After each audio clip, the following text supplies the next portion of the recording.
प्रभु राम देव भगवान अल्लाह खुदा ईश आदि नाम एक ही शक्ति के हैं। वो कैसा है, कहां है, कैसे मिलता है, किसने देखा है? ये प्रश्नवाचक चिन्ह पूर्ण रूप से हटाने के लिए अवश्य सुनिए जगत गुरु तत्वदर्शी संत रामपाल जी महाराज के अमृत वचन, सर्व पवित्र धर्मों के पवित्र शास्त्रों के आधार पर। परम पिता परमात्मा पूर्ण ब्रह्म सर्व सृष्टि रचनहार कबीर परमेश्वर जी की असीम रजा से आप चंद पुण्यात्माएं सत्संग सुनने के लिए उपस्थित हुए।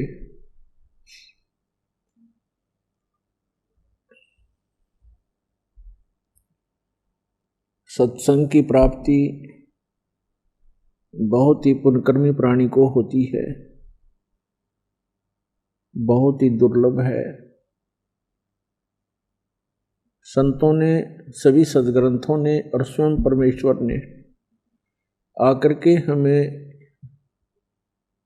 एक विशेष चेतावनी दी है कि भाई ये मनुष्य जीवन बार बार प्राप्त नहीं होता। मानुष जन्म दुर्लभ है, ये मिले न बारंबार। जैसे तरवर से पत्ता टूट गिरे, वो बहुर नहीं लगता डार। ये इतना दुर्लभ बताया है कि ये बार बार प्राप्त नहीं होता मानव शरीर। और एक बार आपके हाथ से छूट गया, मृत्यु होगी। उन्हें आपको ये प्राप्त नहीं हो पाएगा आसानी से। बहुत समय उपरांत कभी आपको फिर सुअवसर प्राप्त होगा मानव शरीर धारण करने का। और प्रत्येक बार मानव शरीर प्राप्त भी हुआ। मानव शरीर का उद्देश्य क्या है, इसकी जानकारी ना होने से, इसकी सफलता ना मिलने से ये असंख्यों जन्म भी मानव के मिल जाए, उनका कोई लाभ नहीं, यूज नहीं, व्यर्थ है। तो सत्संग में आने से पता चलता है कि मानव शरीर कितना इम्पोर्टेंट है, कितना बहुमूल्य है। और हम मानव शरीर को प्राप्त करके उसके उद्देश्य से अपरिचित होने के कारण हम असंख्यों मानव शरीर नष्ट कर चुके हैं।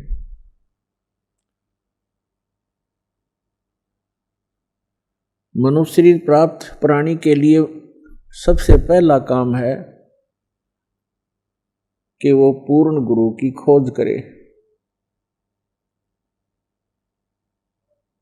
और पूर्ण गुरु की पहचान क्या है,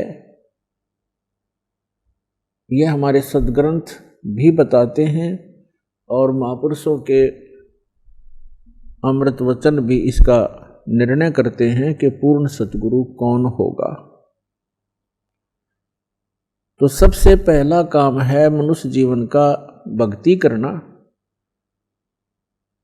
उसके बाद जो अपना निर्वाह है वो तो प्रत्येक प्राणी कर रहे हैं, पशु भी करते हैं, पक्षी भी करते हैं, जैसे तैसे। डाकू चोर भी निर्वाह करते हैं, शरीफ व्यक्ति भी अपना निर्वाह ही कर रहे होते हैं, राजा बनकर भी निर्वाह ही किया करते हैं। लेकिन मनुष्य जीवन की सफलता तब तक सुलभ नहीं है जब तक पूर्ण परम संत ना मिलेंगे और सत साधना प्राप्त नहीं होगी। सतगुरु मिल जाने के बाद, सच्चा सतगुरु मिल जाने के बाद फिर सर्व मानव शरीर के लिए आवश्यक मोक्षदायक वस्तुएं प्राप्त हो जाती हैं। तत्व ज्ञान भी मिलता है, वो रियल मोक्ष मंत्र, रियल वास्तविक मोक्ष मंत्र भी मिलते हैं। फिर साधक को याद दिलाया जाता है कि मनुष्य जीवन बड़ी मुश्किल से प्राप्त होता है। साधना काल के अंदर मर्यादा बहुत अनिवार्य होती है। तो सभी प्लस और माइनस पॉइंट, सभी फॉल पॉइंट्स बताए जाते हैं। और जो साधक सतगुरु के वचनों को आधार बनाकर अपनी भक्ति साधना जीवन रूपी सफर में यात्रा करता है, वो पुण्यात्मा सफल हो जाता है। तो सबसे पहले मनुष्य जीवन, उसके बाद गुरु पूरा हो, और फिर चेला भी सूरा हो। सूरा माने सूरवीर। सूरवीर का मतलब ये नहीं है कि लठ बजाने वाला हो, गोली चलाने वाला हो। सूरवीर उसको कहते हैं भक्ति मार्ग में जो संसारिक परंपराओं के सामने हथियार न डाले।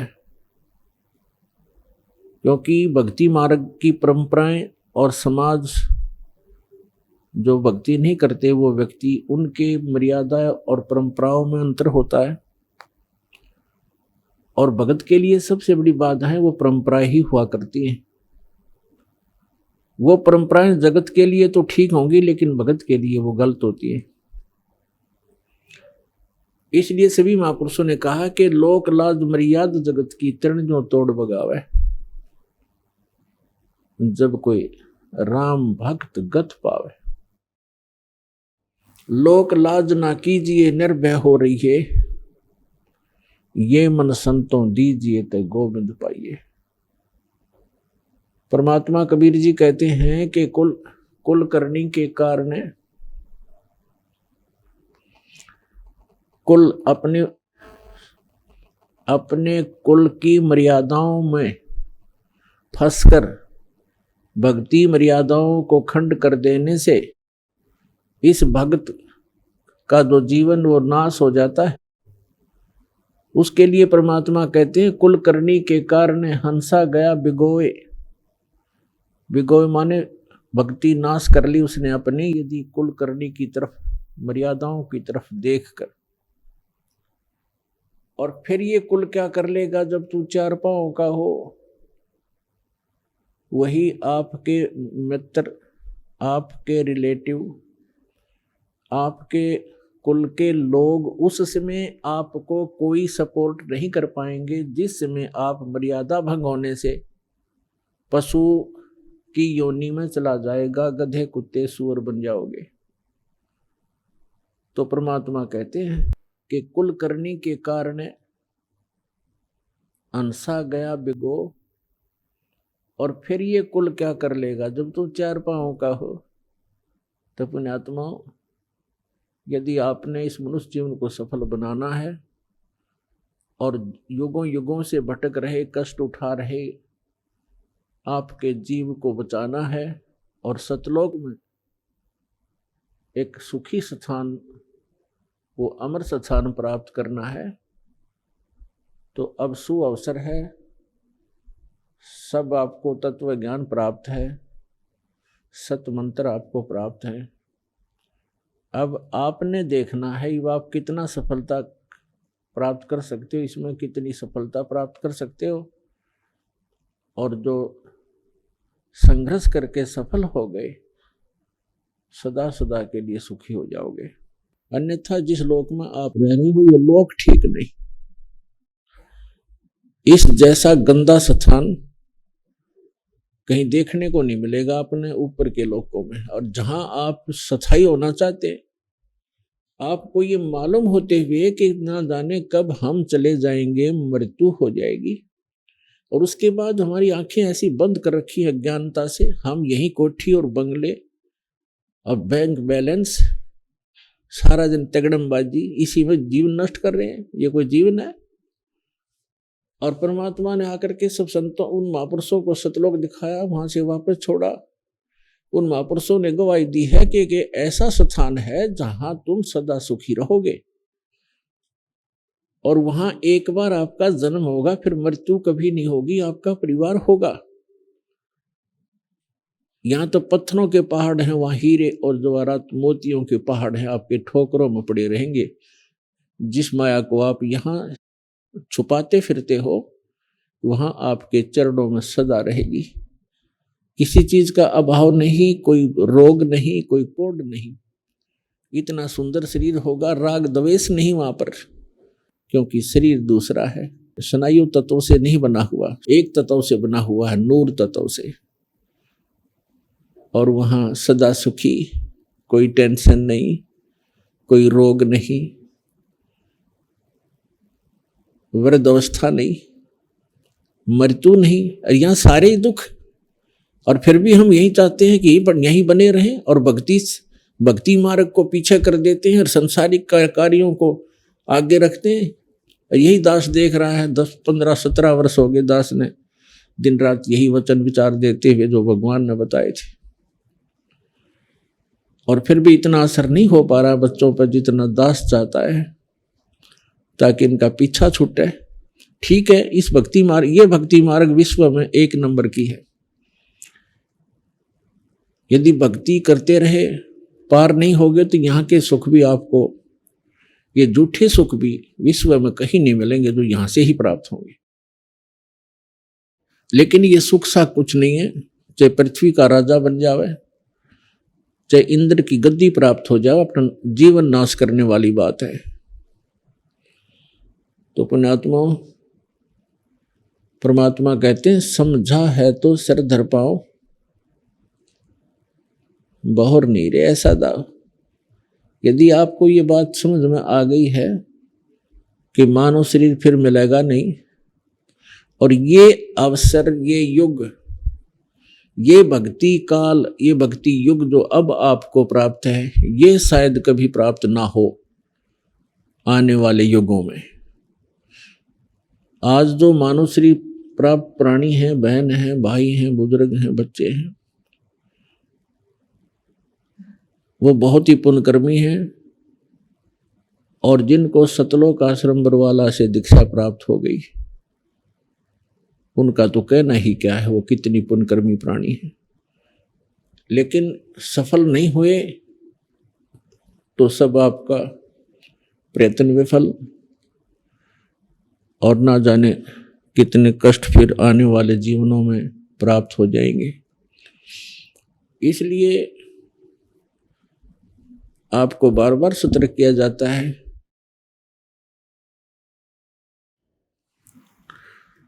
कि जिस लोक में आप रह रहे हो ये लोक ठीक नहीं। हम क्या मांगते हैं परमात्मा से? संपत्ति दे दाता, घना धन दे दे, कोठी और कार दे, बेटा और बेटी दे। परमात्मा कहते हैं ये तो मैं आप ही दे दूंगा, तुम्हें मांगने की भी आवश्यकता नहीं पड़ेगी, जिस दिन आपका हृदय निर्मल हो जाएगा और मेरे ऊपर समर्पित हो जाओगे।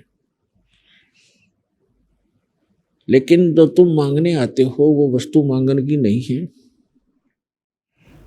आप जी मांगिए, भक्ति दान गुरु दीजियो, देवन के देवाओ।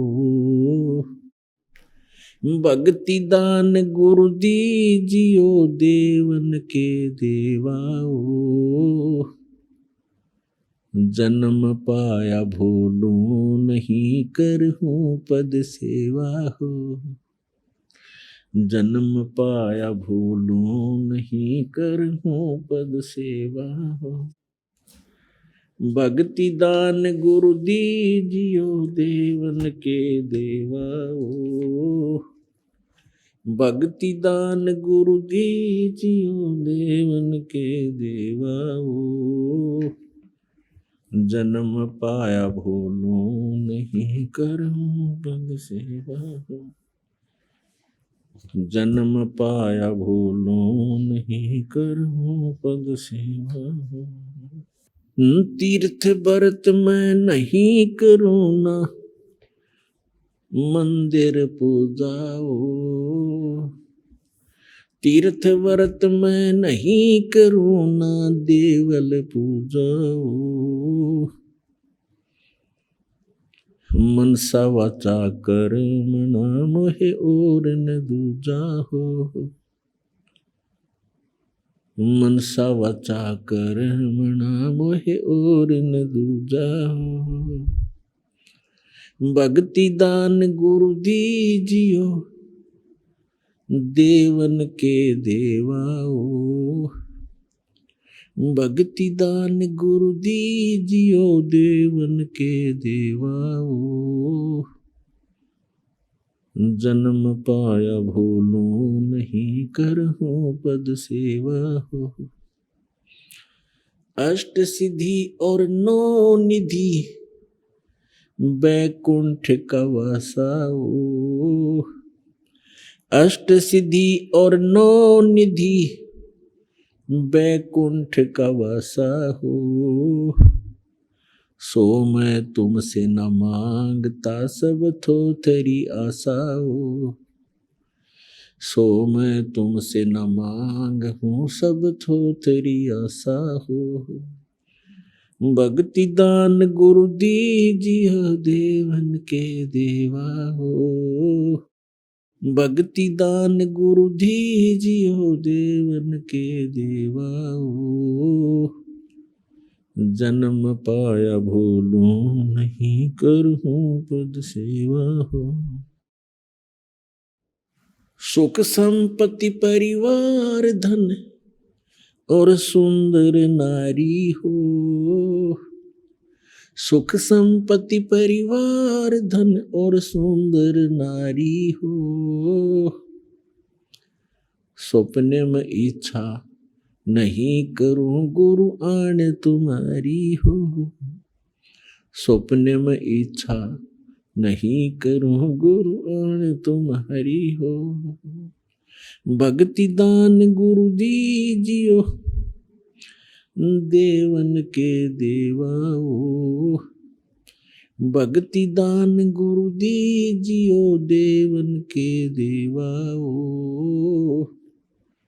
जन्म पाया भूलूं नहीं करहूं पद सेवा हो। जन्म पाया भूलूं नहीं करहूं पद सेवा हो। धर्मदास की विनती समर्थ चत दीजो हो। धर्मदास की विनती समर्थ चत दीजो हो। आवागमन निवार के अपना कर लीजो हो। आवागमन निवार के अपना कर लीजो हो। भक्ति दान गुरु दीजियो देवन के देवाओ। जन्म पाया भूलूं नहीं करहूं पद सेवा हो। जन्म पाया भूलूं नहीं करहूं पद सेवा हो। तो क्या बताते हैं, आदरणीय धर्मदास साहिब जी परमात्मा से परिचित हुए, सचखंड सतलोक देखकर वापस आए। वहां के सुख को देखकर फिर यहाँ के सुख से परिचित होकर के उन्होंने कहा था कि जो साधनाएं आप जी ने हमें बताई हैं परमेश्वर, ये सच साधना है। पहले धर्मदास जी हिंदू धर्म के अंदर जन्म होने के कारण हमारी तरह इन भ्रमित गुरुओं के आधार से मंदिरों में जाना, तीर्थों पे जाना, व्रत रखना, ये सब क्रियाएं कर रहे थे। फिर तत्व ज्ञान के प्रकाश से पता चला कि ये यूजलेस है, आन उपासना है ये। तो उसके बाद कहते हैं कि तीर्थ व्रत में नहीं करूं और ना मंदिर पूजा हो और मनसा वाचा कर्म ना मोय और न दूजा हो। कि परमात्मा आपके अतिरिक्त, आपके बताए गए भक्ति मार्ग के अतिरिक्त मनसा वाचा कर्मणा यानी 3 वचन से भी मैं कभी भी अन्य साधना नहीं करूंगा।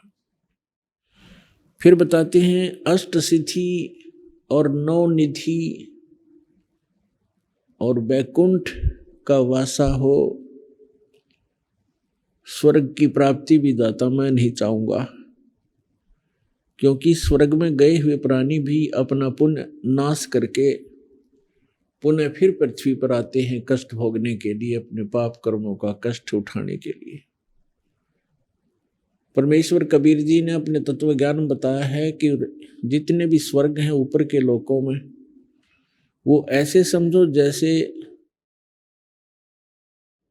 रेस्टोरेंट होते हैं। जैसे गर्मियों के मौसम में धनी लोग कुल्लू मनाली शिमला साइड में चले जाते हैं, 50-60 हज़ार रुपये ले जाते हैं 2 महीने के लिए, वहाँ होटल में कमरा बुक करा लेते हैं किराए पर।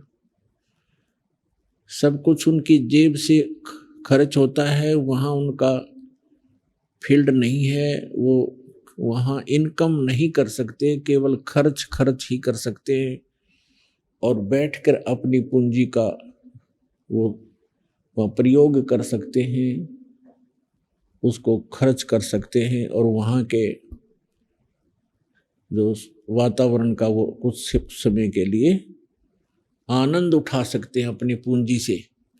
और जब उनकी पूंजी खिसक जाती है, खत्म हो जाती है, अपने आप वहाँ से चलने के लिए विवश हो जाते हैं और अपने कर्म क्षेत्र में आकर के फिर वो सारा वर्ष 10-11 महीने फिर से प्रयत्नशील रहते हैं। धन बचा तो वो बकवादों के लिए तो वहाँ जा पाएंगे पुनः वो शिमला में अगले महीने, और नहीं बचा तो रोटी के भी समस्या हो सकती है, तो वो भी गई सुविधाएं। तो इस प्रकार परमात्मा ने बताया है कि आप जी जो धर्म करते हैं और ये अन्य साधनाएं जो करते हो अन्य देवताओं की, ये केवल आपको स्वर्ग प्राप्ति तक करा देंगे और आप स्वर्ग में अपने पुण्यों को, जैसे शिमला और कुल्लू मनाली के अंदर रेस्टोरेंट में अपना भौतिक धन नाश करते हैं, वहाँ आध्यात्मिक धन नाश होता है। और वहाँ के होटल के मालिक जो भी देव हैं वो आपसे चार्जिंग लेते हैं आपके पुण्यों से और वहाँ का किराया लेते हैं, तब आपको वहाँ की सुविधाएं उपलब्ध करा देते हैं और अपनी पूंजी अपने पुण्य को नाश करके समाप्त करके प्राणी पुनः फिर यहीं पृथ्वीलोक पर गधे कुत्ते सुअर की योनि में भटक रहा होता है। तो यहाँ क्या बताते हैं कि अष्ट सिद्धि और 9 निधि बैकुंठ का वासा हो, स्वर्ग का निवास भी मुझे नहीं चाहिए। सो मैं तुमसे न मांग हूं, सब थोथरी आशा हो।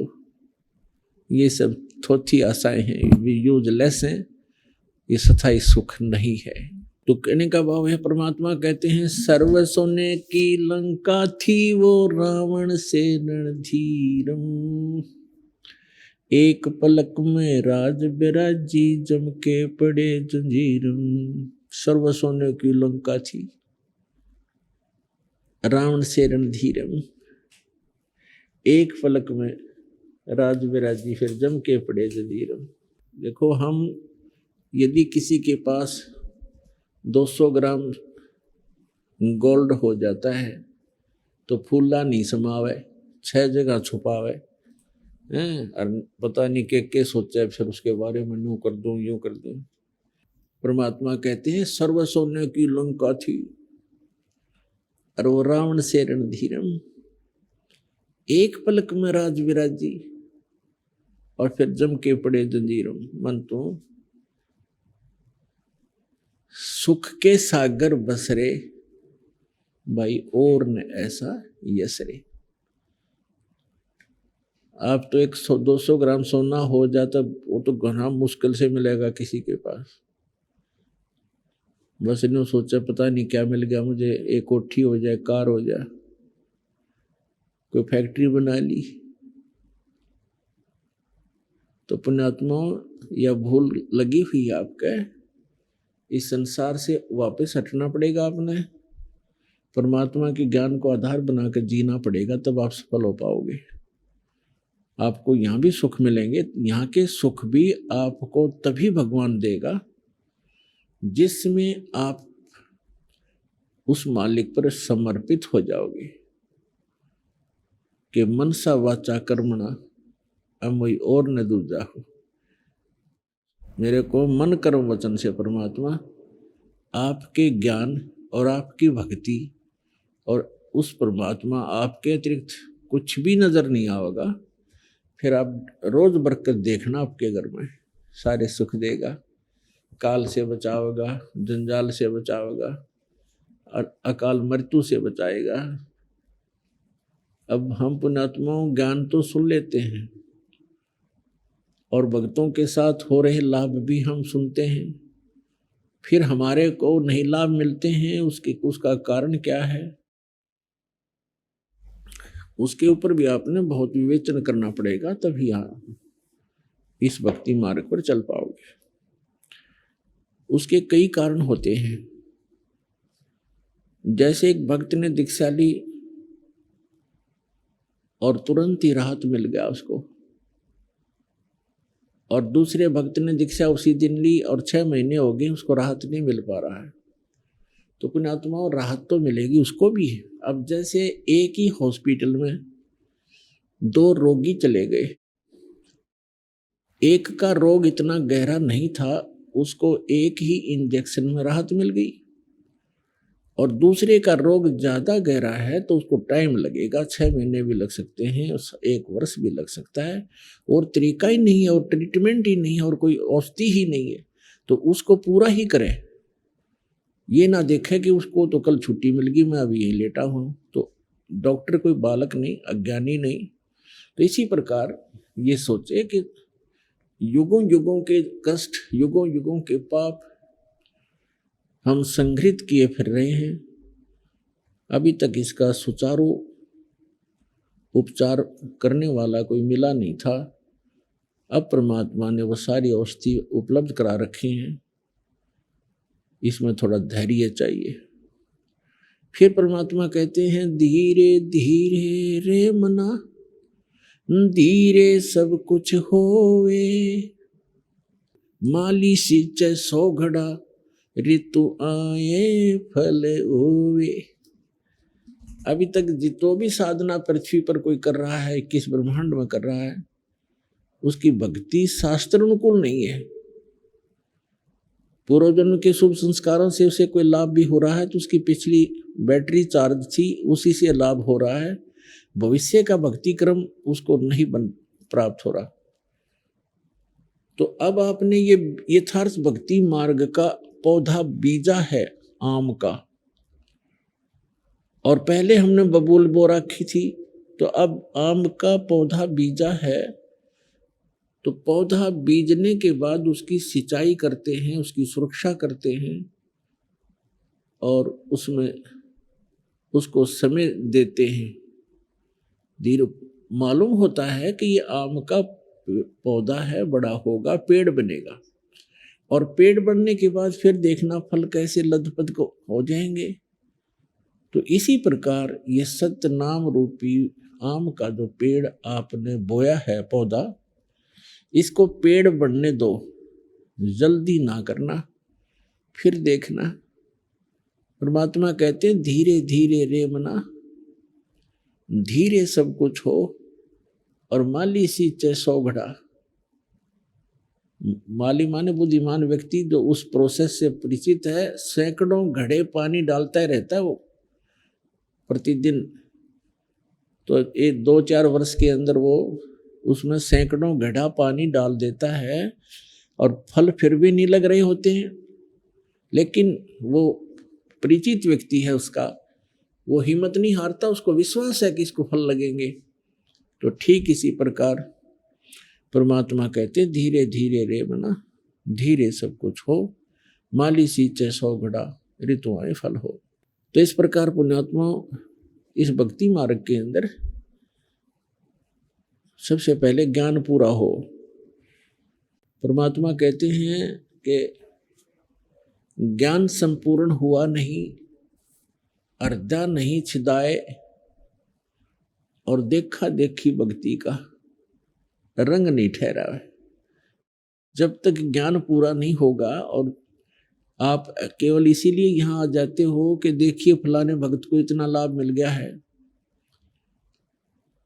और आपको भी मिल गया लाभ आते ही, एक मिल गया, दो मिल गए, तीन मिल गए, और चौथा ना मिला आपको लाभ, जो देना आवश्यक नहीं होगा भगवान को, भगवान के लिए, तो वो जिसको ज्ञान संपूर्ण नहीं है तो उस चौथी बार लाभ ना होने से ही वो विमुख हो जाएगा, और तो कहीं मिलना ही नहीं, फिर यहां से और खत्म हो जाता है वो व्यक्ति।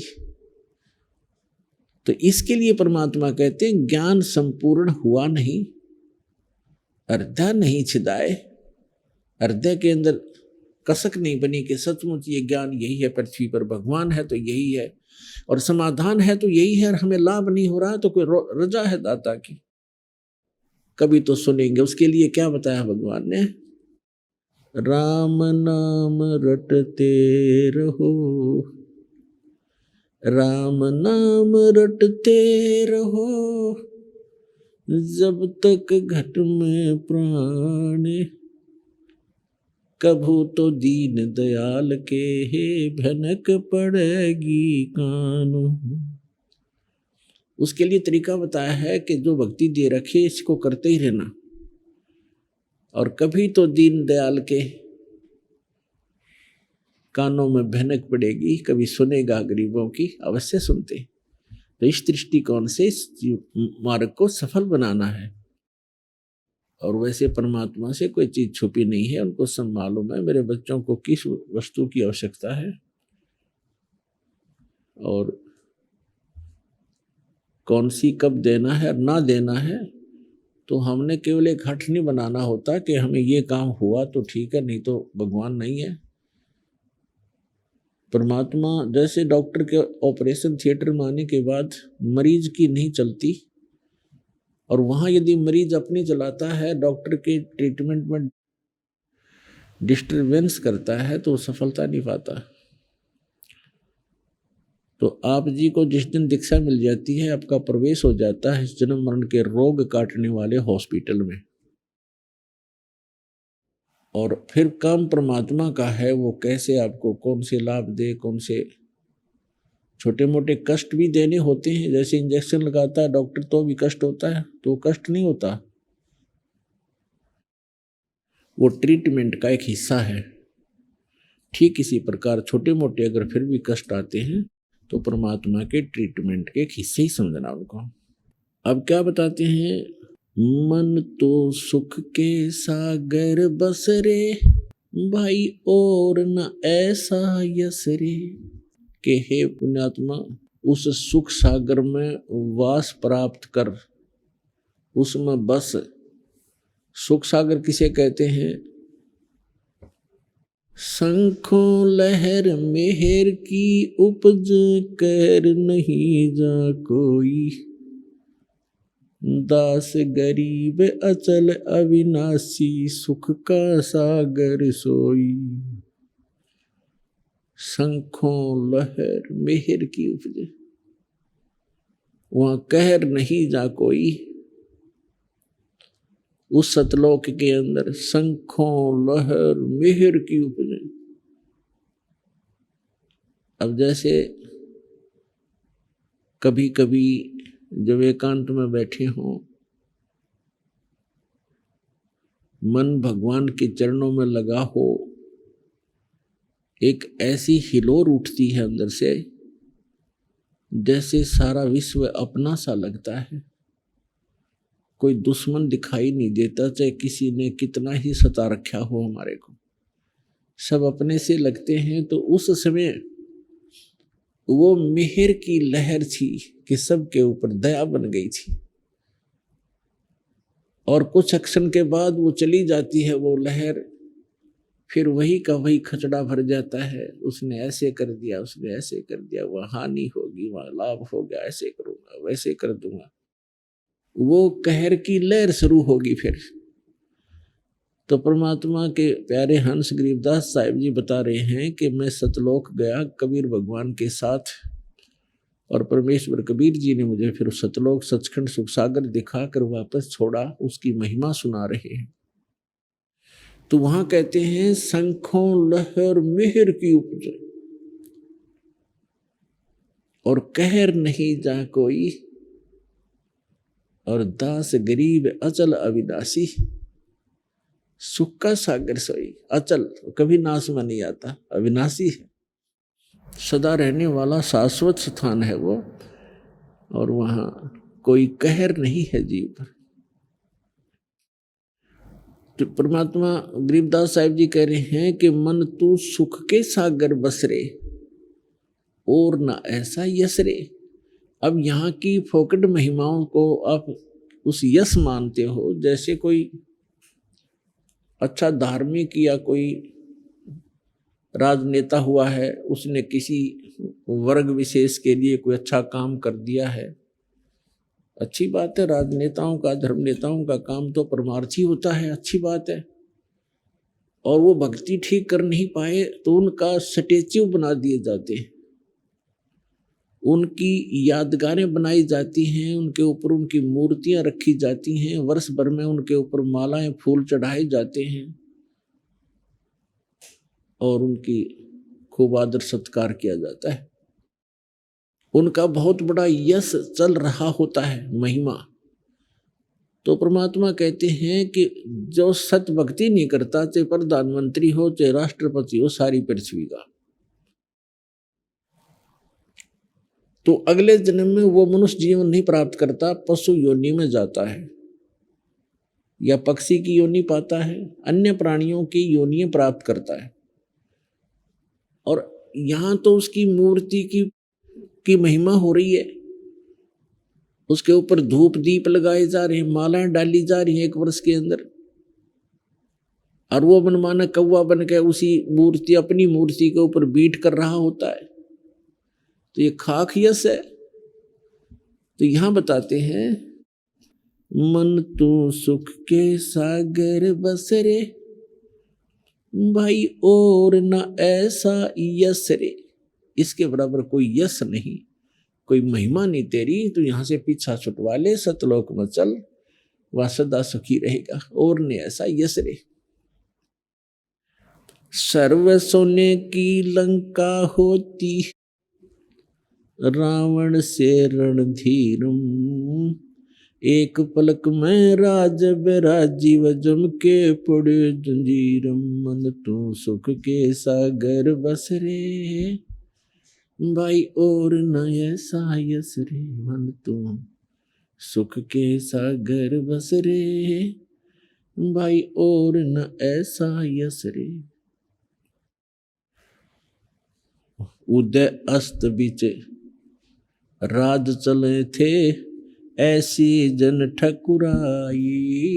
उदय अस्त बीच चक्कर चले थे ऐसी जन ठकुराई। चुन कर ईश्वर कल्प करी जा खोज न पाया राई। मन तू सुख के सागर बसरे भाई और न ऐसा यश रे। मन तो सुख के सागर बसरे भाई और न ऐसा यश रे। 60,000 सगड़ के होते कपिल मुनीश्वर खाए। 60,000 सगड़ के होते कपिल मुनीश्वर खाए। एक पुत्र उत्तान पात का स्वर्ग में पद पाए। मन तू सुख के सागर बसरे भाई और न ऐसा यश रे। मन तू सुख के सागर बसरे भाई और न ऐसा यश रे। भाई राम नाम पर लाद पढ़े थे एरणक से पूना भाई। राम नाम प्रहलाद रटे थे एरणक से पूना भाई। नरसिंह रूप धरे नारायण खम्ब पाड़ के आए। मन तू सुख के सागर बसरे भाई और न ऐसा यश रे। मन तू सुख के सागर बसरे भाई और न ऐसा यश रे। नामदेव नाम निरंजन राते जाकी छान छवाई। नामदेव नाम निरंजन राते, जाकी छान छवाई। एक पलक में देवल फेरा, वह मृतक गौ जवाई। मन तू सुख के सागर बस रे, भाई और न ऐसा यस रे। मन तू सुख के सागर बस रे, भाई और न ऐसा यस रे।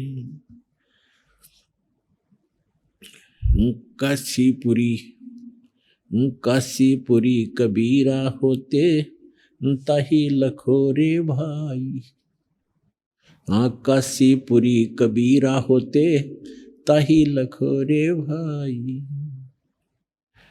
बन के सो बंजारा उतरे, 9 लख बौलद आई। मन तू सुख के सागर बस रे, भाई और न ऐसा यस रे। मन तू सुख के सागर बस रे, भाई और न ऐसा यस रे।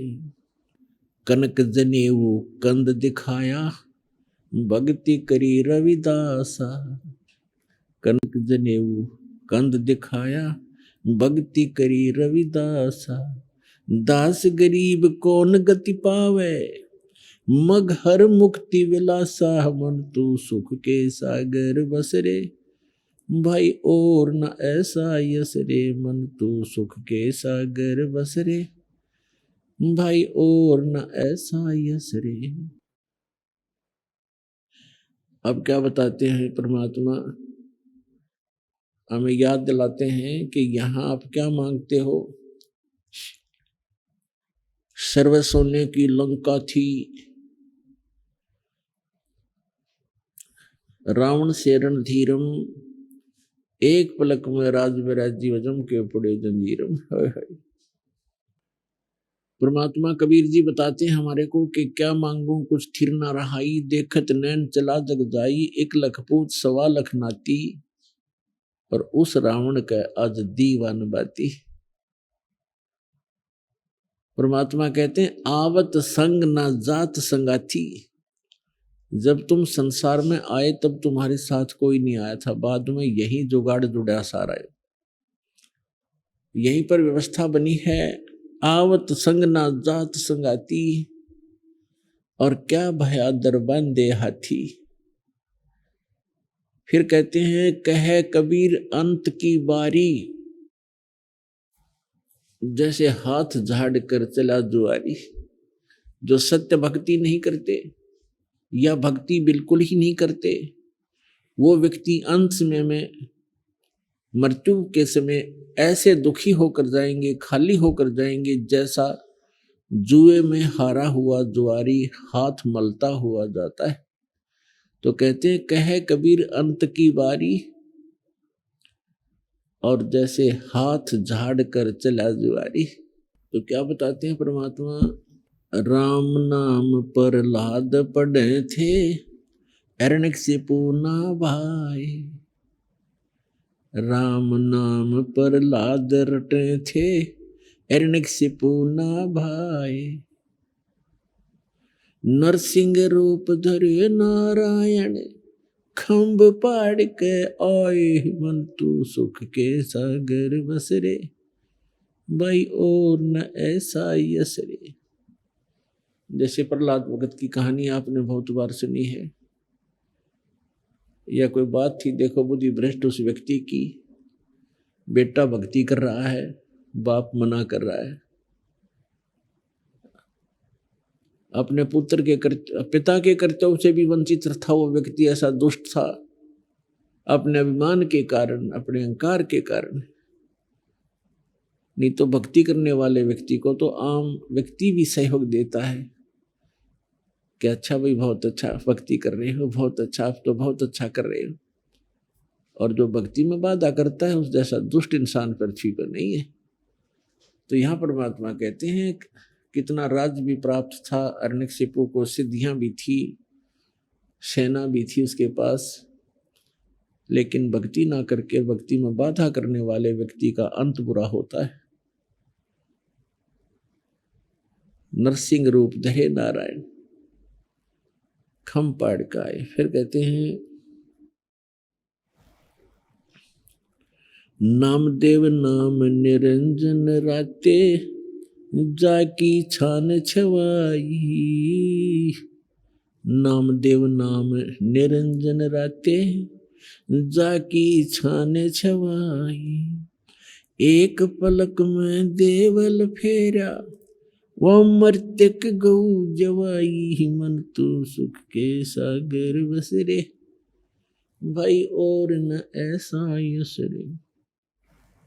अब क्या बताते हैं कि देखो जो भक्ति करते हैं परमात्मा उनके अंग संग रहते हैं, लेकिन हम औपचारिकता ज्यादा करते हैं, डिमांड भी ज्यादा करते हैं। सच्चे दिल से, सच्ची भावना से, सच्ची लगन से हम भक्ति ना करते भगवान की, तब तक दाता आपको विशेष राहत नहीं देता। राहत तो देते हैं, विशेष नहीं दे पाते। जैसे एक नामदेव नाम के महापुरुष थे और छिपा जाति में थे। वो छिपा जाति, छिपी जाति इसको दर्जी, और पूर्व संस्कार थे, बहुत अच्छे पुण्यात्मा थे। पुण्यात्मा ही भक्ति के लिए भटकते रहते हैं, कोई न कोई साधना वो करते ही रहते हैं। अपने आत्माओं जैसे नामदेव जी के माता पिता विट्ठल भगवान के पुजारी थे और पत्थर की मूर्ति बना रखी थी। जैसा भी कर्मकांड उनको बताया था वो एक औपचारिकता प्रतिदिन किया करते थे नियमित, कि प्रतिदिन सबसे पहले दूध निकाल कर गायों का भगवान विट्ठल की मूर्ति के सामने रखते थे, पर्दा लगा देते थे, और कुछ देर के बाद उसको उठा करके अपने सारे दूध में मिला करके अन्य भोजन में प्रसाद बनाकर वो खा लेते थे। एक दिन माता पिता को किसी कामवश एक हफ्ते के लिए बाहर जाना पड़ गया। नामदेव बालक ही था, 10-12 वर्ष का लड़का था। तो उन्होंने कहा कि बेटा आप घर पे रहना, भगवान विट्ठल को भोग लगाना, दूध सुबह सुबह दूध का भोग लगाना भगवान को, और पीछे भोजन करना बेटा। भगवान को भोग लगाए बगैर भोग आपने भोजन नहीं करना है, ऐसे याद रखना। कच्छा पिता माता पिता चले गए। सुबह स्नान करके नामदेव जी ने कटोरा दूध का भर के भगवान विट्ठल की मूर्ति, पत्थर की मूर्ति के सामने रख दिया और करबद्ध खड़े हो गए कि भगवान विट्ठल भगवान भोग लगाओ, विट्ठल भगवान भोग लगाओ। अब उसको पूरे प्रोसेस का पता नहीं था कि कुछ देर में उठा करके माता पिता डाल लेते हैं अपने अन्य भोजन में।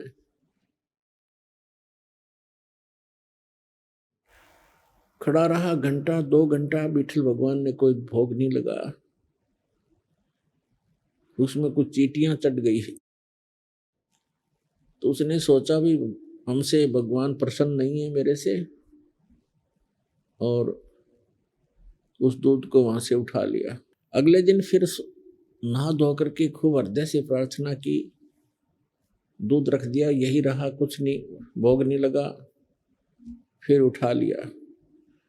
2 दिन नामदेव जी ने भी कुछ भी आहार नहीं किया। तीसरे दिन फिर ऐसा ही हुआ। बच्चा था, भूख से बहुत व्याकुल हो गया और कहा भगवान जब तक आप भोग नहीं लगाओगे, मेरे माता पिता का आदेश है, आपका दास भी भोजन नहीं कर सकता। मुझसे अवश्य कोई गलती हुई होगी, क्योंकि मैं पूरी पूजा विधि से परिचित नहीं हूँ भगवान, बालक हूँ, मेरी कोई त्रुटि है, क्षमा करो। आप भोग नहीं लगाओगे, मेरे माता पिता मुझसे नाराज होंगे, मुझे गुस्सा होंगे, और भगवान आप भोग लगाओ, मेरी त्रुटि को माफ करो प्रभु। आइए अब हम उन श्रद्धालुओं के अनुभव जानते हैं जो जगत गुरु तत्वदर्शी संत रामपाल जी महाराज जी से दीक्षा प्राप्त कर चुके हैं तथा उनके द्वारा बताए गए भक्ति मार्ग पर चल रहे हैं। नमस्कार सर। नमस्कार सर। सर क्या नाम है आपका? मेरा नाम जीवन चंद्र कापड़ी है। जीवन जी आप कहाँ से हैं? मैं डिस्ट्रिक्ट पिथौरागढ़ उत्तराखंड से हूँ। जीवन जी संत रामपाल जी महाराज से नाम दीक्षा आपने कब ली? संत रामपाल जी महाराज से मैंने नाम दीक्षा 2017 में ली। जीवन जी क्या क्या भक्ति साधनाएं की आपने अभी तक? वही सांसारिक भक्ति, 3 देवताओं की और अपने कुल देवताओं की, माता रानी की, यही सब भक्ति क्रिया करते थे। तो फिर क्या कारण बना कि आप संत रामपाल जी महाराज जी की शरण में आए? सर, संत रामपाल जी महाराज की शरण में आने का सबसे मुख्य कारण मेरा नशा बना। मैं अपने नशे से बहुत परेशान था। मैं चरस पीता था, गांजा पीता था, शराब पीता था, अंडा, मांस, मदिरा, ये सारी तामसी क्रियाएं करता था। जैसा कि हमारे पहाड़ों में प्रचलन है कि देवी देवता की बलियों से ही खुश किया जाता है, तो मन में एक सवाल सा रहता था कि ऐसे कौन से देवी देवता हैं जिनको हम बलि देते हैं तभी ये खुश होंगे।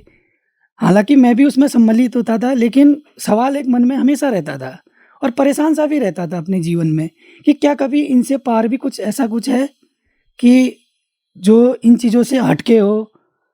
तो सबसे बड़ा कारण मेरा यही बना। मैं आपको एक बात बताऊं सर, मैं हरिद्वार गया जब मेरा व्रत बंद था, मुंडन कार्य था मेरा। वहाँ जाने के बाद मैंने जब मेरा मुंडन किया गया, मेरे जेब में चरस थी, मैंने उसका गंगा विसर्जन किया, ये कह के संकल्प लिया कि मन में आज के बाद मैं अपने जीवन में कि इस चीज़ को दोबारा हाथ नहीं लगाऊंगा। हे गंगा मैया, तेरे में इतनी शक्ति है, तेरे पास आके सारे पाप धुल जाते हैं, मेरा पिछला पाप, अभी का पाप, ये सब धुल देना। ये चरस जो भी है मेरे जेब में है, मैं इसको प्रवाह करता हूँ, ये करके।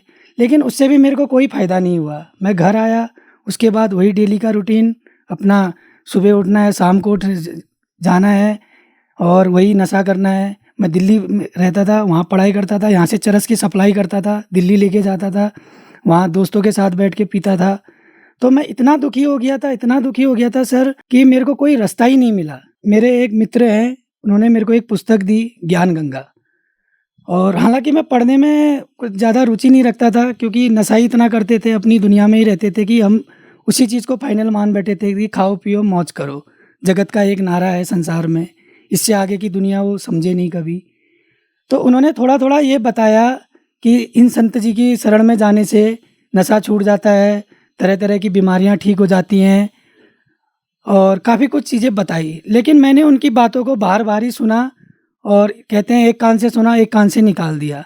लेकिन मेरे मन में ये बात बैठ गई कि इनके पास जाने से नशा छूट जाता है, ये वाली बात मेरे मन में बैठ गई।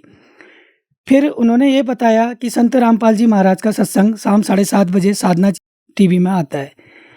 तो सर मैं वो चैनल देखने लगा, 1 दिन 2 दिन 3 दिन करके, ज़्यादा नहीं, 5-5 10-10 मिनट देखता रहा।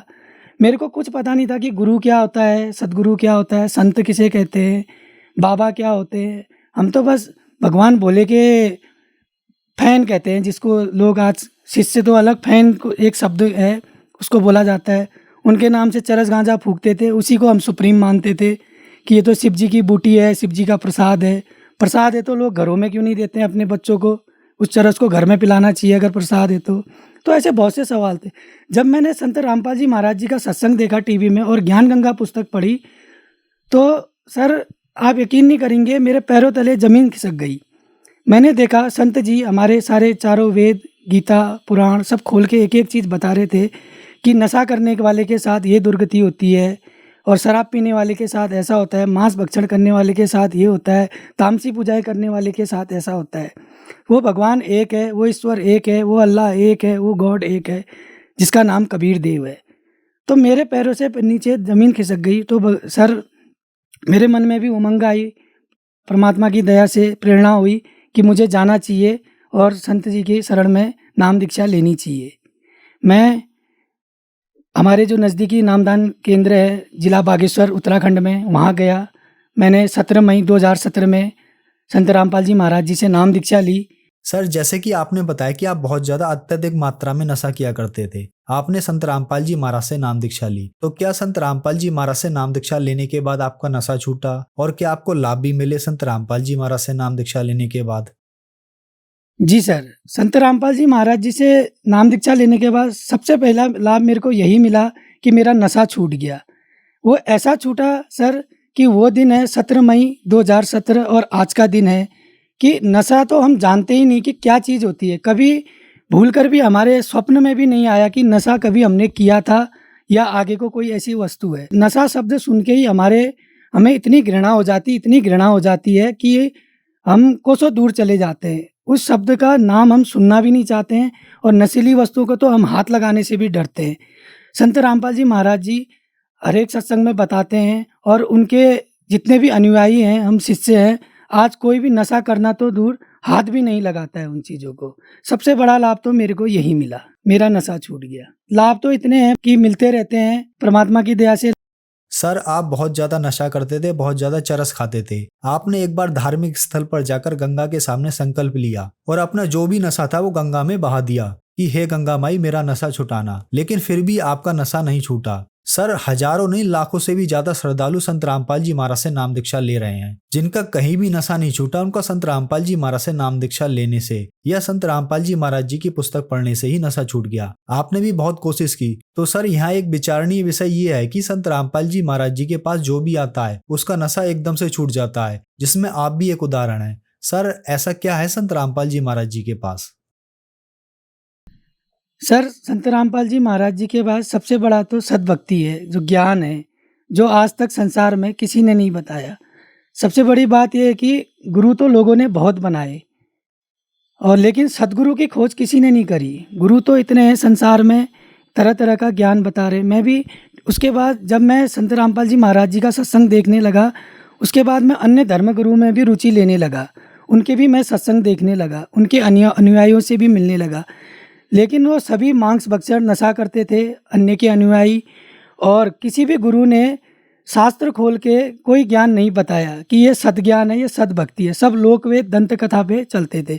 केवल संत रामपाल जी महाराज जी ने सद्भक्ति और शास्त्र खोल के ही ज्ञान बताया हमें कि इस शास्त्र में ये लिखा है, गीता में ये लिखा है, वेदों में ये लिखा है, कुरान में ये लिखा है, बाइबल में ये लिखा है और गुरु ग्रंथ साहिब में ये लिखा है और हम ये चीज़ कर रहे हैं, जिससे साधक उनसे नाम लेने के बाद वो सद्भक्ति करता है और उसको पूर्ण लाभ मिलता है जिसकी उसे तलाश है।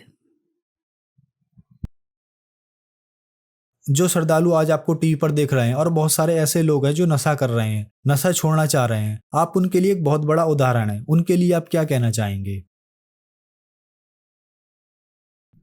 जो श्रद्धालु आज मुझे टीवी में देख रहे हैं, खासकर से हमारे पिथौरागढ़ जिले के युवा जो आज नशे की चपेट में हैं, उन सब से मैं हाथ जोड़कर एक ही विनती करूंगा कि संत रामपाल जी महाराज की पुस्तक पढ़िए, ज्ञान गंगा जीने की राह, जो निःशुल्क है। टीवी में उनका सत्संग आता है जिसमें एक पट्टी चलती है, उसमें नंबर आते हैं, उन नंबरों पे संपर्क करिए और वो पुस्तक घर बैठे आप निःशुल्क मंगा सकते हैं। उनका सत्संग देखिए। और सबसे एक ही विनती है, एक ही प्रार्थना है कि आप किसी भी प्रकार के नशे से परेशान हैं, और चाहे शराब हो, मांस हो, मदिरा हो, चरस हो, गांजा हो, अफीम हो, किसी भी प्रकार का नशा हो, तो संत रामपाल जी महाराज जी से नाम दीक्षा लीजिए, उनकी शरण में आइए और इस नशे से छुटकारा पाइए। सर, संत रामपाल जी महाराज से नाम दीक्षा कैसे ली जा सकती है? सर, संत रामपाल जी महाराज जी से नाम दीक्षा अनेकों चैनलों में उनके सत्संग आते हैं, जिसमें एक पट्टी चलती है नीचे से सत्संग के दौरान। उसमें हमारे आश्रम के दिए हुए number, telephone number, mobile number, email ID, सारी डिटेल दी जाती है। आप उसमें संपर्क करके अपने नज़दीकी नामदान केंद्र में का वहाँ से पता प्राप्त कर सकते हैं, वहाँ उनसे बातचीत कर सकते हैं और वहाँ जाके संत रामपाल जी महाराज से नाम दीक्षा ग्रहण कर सकते हैं। धन्यवाद सर। सत साई।